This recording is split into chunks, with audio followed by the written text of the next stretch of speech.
Remove the cleaning tray. Wipe the water level sensor contacts clean with a dry cloth.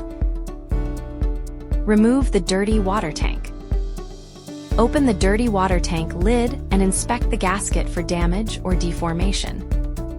If the sealing ring is not installed properly, the station may fail to draw water. Press it firmly into place to ensure a proper seal.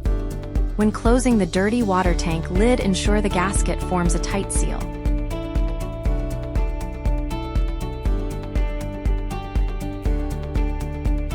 Check whether the water port seal on the base station is damaged or missing. Install the dirty water tank. Install the cleaning tray.